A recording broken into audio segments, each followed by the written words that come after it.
How's your pre-season going? How's your body feeling mentally? How are you? I suppose just a little update on how it's all going for you. Yeah, feeling really good. It's been a solid couple of weeks, and especially the last couple of weeks, it's been a big load, and really enjoying it. It's been a bit of a different pre-season for me, spending a bit of time back in Perth before, but I'm so excited to be back over here now, and it's getting to that exciting time of the year. I suppose just on that time in Perth, mate, we've spoken a bit about it in the past, I think it's been out there in the media, but how did that go for you? Did you feel like that was good for you? Did you feel like you were missing out on being back here? I suppose, how did it all play out for you? The club were really awesome about the whole process of being able to stay in Perth and enjoy a bit of family and friends. Obviously not being able to get back if I came back to be away from family from Christmas. So that was a really good period of time. I spent a bit of time down at Claremont, which was really good, so I was making sure I was around people rather than training by myself and making sure I was still getting that football part of aspect in. But yeah, it was a really good time, and I'm really happy that the club let me allowed to do that. I suppose, mate, your career's been very impressive so far. What kind of goals have you set yourself going into the new year? Just to play some consistent footy and keep developing throughout my whole game, trying to take it week by week and just, like I said, just continue to develop throughout the whole year and play some consistent AFL footy. Some good cliche answers there, mate. I suppose just on the goal kicking side of it, do you set yourself a number? Do you set yourself a target? Is that something that's in the back of your mind at all? Not really. Obviously, we want to be kicking goals, and that's the marking, all that sort of stuff. But that stuff sort of comes along with it, and just continuing to build stuff in my game that will allow me to kick more goals. I guess it's more looking at getting up the ground, being more mobile on the ground when the ball hits the ground, and I guess that hopefully will allow me to kick more goals. And we've got such a talented forward line up there, so it's all about getting that to work together and seeing how that goes. I'll let some of the other boys have a turn and maybe jump back in later. Thanks, Mitch. All good. Mitch, how's your partner in crime going there, Charlie Dixon, after his surgery? Yeah, it's good. It's good to have the big fella back down at the club. It's always a great sight to see him. He's in high spirits, and he's chirping in a little bit, which is nice as well. But he's recovering well, and hopefully pushing to get back into his body into a good spot to be eligible for round one.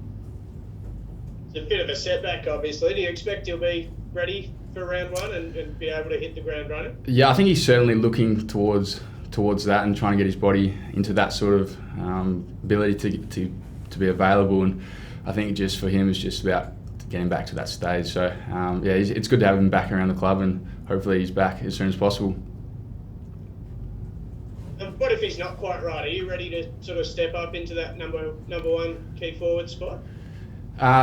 Look, Charlie's obviously such a big part of our team, and there's no doubt about that. And he's been there for years, and he's so strong at what he does. And I think it's for us. Obviously, we do have to step up, whether he's playing or not. We want to kick more goals. We want to be better players. We want to keep improving every year. And so, whether it's myself, Jez,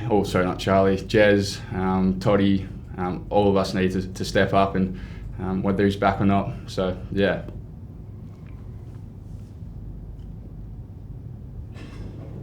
Just another one on another teammate, Orazio Fantasia. Has he had surgery on his knee yet? How's he tracking? I don't think he has. No, he hasn't.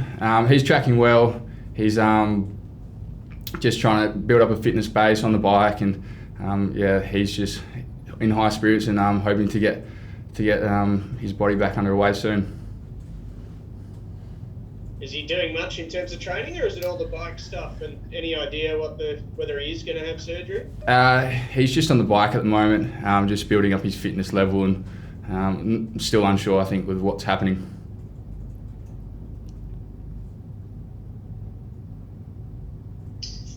Hey Mitch, hope you're going well, mate. You mentioned some of your partners in crime up forward. How tall do you think you can go up there with obviously yourself, Toddy, Charlie, Jez? Can you play all four of you together? Yeah, look, it's something obviously we can't test out right now with Charlie not being here, but we're all trying to work on things, and I think it's just I think we all have the ability to play together. We've all got such different talents, and ability to get up and down the ground between Todd, Jez and myself, and we know what Charlie brings, so it's all about trying to get that to work together, and we'll have to test it out, but I'm sure we can. And what about just another one sort of coming back from injury? Kane Farrell, saw him out there today, looks to be progressing quite well. How have you seen his comeback, I guess, from his ACL? Yeah, Kane's progressing really well. He's moving really well around the ground on the outside, and he's getting into a couple progressions now, which is really exciting. So yeah, it's good to have him back on the field and hopefully back out there soon. Just a bit of a general one as well, mate. I know that this time of year a lot of guys are standing out on the track, but are there particular guys in your eyes that have taken a step up this off season? Lots of the young boys are looking really strong, whether it's Josh Shin, we've got Lockie Jones is looking really good, Jackson Mead, obviously Zach Butters, he's flying at the moment. Jez is looking really good. Like, everyone's looking really exciting, and it's getting to that exciting time of the year where the games start to come around, and look forward to seeing how everyone goes.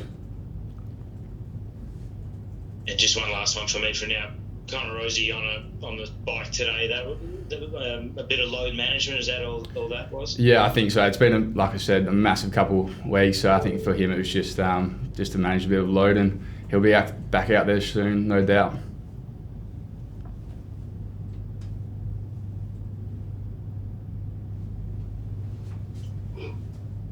Mitch, just another one, mate, on your own form. I suppose, you'd hope Charlie plays a full season, but in the event, he misses any games at all, how do you feel about lining up with some of the premier defenders in the comp? If the best defender on another team comes to you, how do you feel about that kind of situation? Is that something that excites you, that challenge?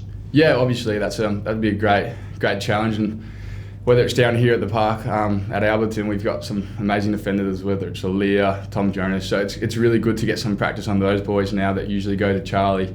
To have them playing on me and it's something a really great learning curve. And like I said, it's great for all of us to have a little experience and that sort of stuff. So yeah, it'd be exciting if that comes to what it is. And like I said, it'd be a good challenge to have a practice at. Some defenders talk about the excitement of lining up on a Lance Franklin or some of the premier forwards in the comp. As a forward, are there any defenders you'd like to go head-to-head? Oh, not really. No, I haven't really thought that far ahead just yet. It's hard enough getting by Lear every week. Yeah, for sure. And just on that, with Lear and TJ going up against those guys, is there anything you've learned this off-season? Any lessons, any little, even just minute kind of things that have helped your gameplay? Playing against Lear, he's obviously such an attacking defender and such an interceptor that we all know. And just being able to try and minimise that and being able to play offence and defence and just not allowing him to play his game, which is intercepting, and it's something that we really value, whether it's playing against Lear or whether it's playing anytime throughout the season, not getting outmarked. So it's been a real good learning curve over the last couple of weeks to have a crack at that. We talked about Finlayson before. What has he actually brought different to the group since he's joined the club? Yeah, Jez has been awesome. He's such a mobile forward.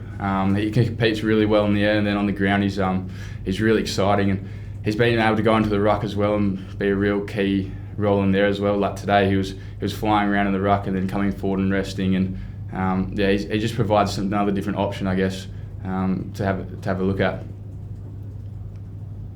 And just another thing I noticed out there today, obviously a legend of the game, Sean Burgoyne, out on the track, a little bit rolling balls and just being an extra set of hands for drills. Have you had much to do with him, and what's he been like just having him around the place, let alone on the training track when he helps? Yeah, it's awesome. Shawnee, he does a lot of our craft sort of sessions and doing extra hands and stuff like that, and obviously he's such an icon of the game, playing 400 games. He's got a fair bit of experience behind him, so it's awesome to lap it up. And he was out there running around in a bit of the game sim today, and he's still got his tricks in his bag, so he's it's awesome to have him out there, and the boys are learning a lot from him.